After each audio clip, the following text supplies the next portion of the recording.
ìbálòpọ̀ ojú oorun àti bẹ́ẹ̀ bẹ́ẹ̀ lọ confam lèmi sọ fún ẹ o. Oògùn fún ẹni tó ń jẹ oorun, ẹni tó ń jẹun lójú oorun, oògùn fún àtẹni tó ń forí kókun aláǹtakùn àtẹni tó ní ìbálòpọ̀ ojú oorun. Gbogbo àwọn nǹkan tá a kà sílẹ̀ yìí kò sí nǹkan tó fi ń ṣèyàn ju pé kò kí ń jẹ́ kíyàn tẹ́gbẹ́, yóò máa fà á kò ní tóra, promise and fail. Bá mi wá ẹyin adìyẹ ìbílẹ̀ ẹyọ kan, ẹyin adìyẹ ìbílẹ̀ yẹn ẹyọ kan bá mi fi kó jàǹkárì wọ̀ tó yẹ pé ò ní rí ara ẹyin adìyẹ yẹn mọ́. Wá bá mi wá orógbó ẹyọ kan fi kó jàǹkárì wọ̀ tó yẹ pé ò ní rí ara orógbó yẹn mọ́.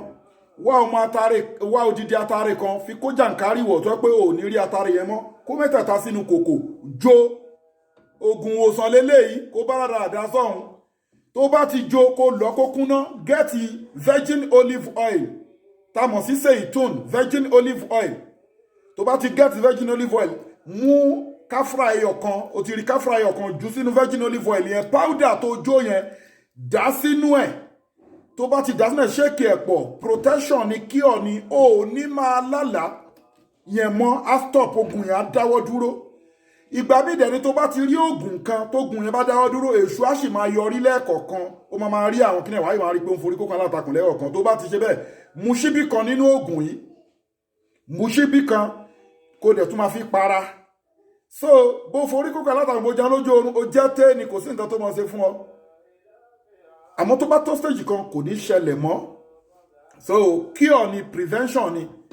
Farabalẹ̀ kó gbọ́ fídíò yìí dáadáa kó dẹ̀ fi ránṣẹ́ nǹkan tó bá lágbára, fi fídíò ránṣẹ́ fáwọn ẹ̀kọ́ jàǹfààní, nǹkan tó bá dẹ̀ lágbára kó fi sákàǹtì àwọn aláìní, account number ní fáwọn ọmọ aláìní 0123-214-254 Wema Bank of Nigeria. Farabalẹ̀ gbọ́ fídíò yìí, gbìyànjú èyí tí wàá fi máa wá àwọn nǹkan wọ̀nyẹn kiri. Sheikh Afagba International Limited wọ́n máa provide special fún ẹ lórí ẹ̀, or kò get all in one natural apps àti miracle leaves fún èyíkéyìí oúnjẹ ojú oorun ni à ń forí kókó aláǹtakùn ni, abẹ́ni tó ní cancer, diabetics, gbogbo àìsàn ní all in one wò. Miracle leaves náà dẹ̀ ń ṣiṣẹ́ fún spiritual and natural case.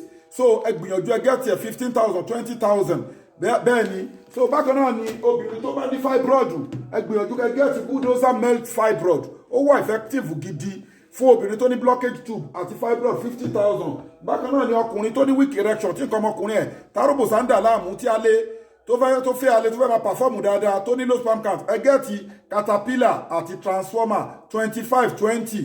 Bẹ́ẹ̀ ni fún obìnrin tó ní ovulation tọkọtìyàwó tó ń wojú Ọlọ́run ọba fọmọ, ẹ gẹ́ẹ̀tì ẹ̀. Bákan náà ni memory booster fún ọmọdé àti fún àgbàlagbà, ìsọ̀yè ìlíàmù 20,000. Masalamu wa.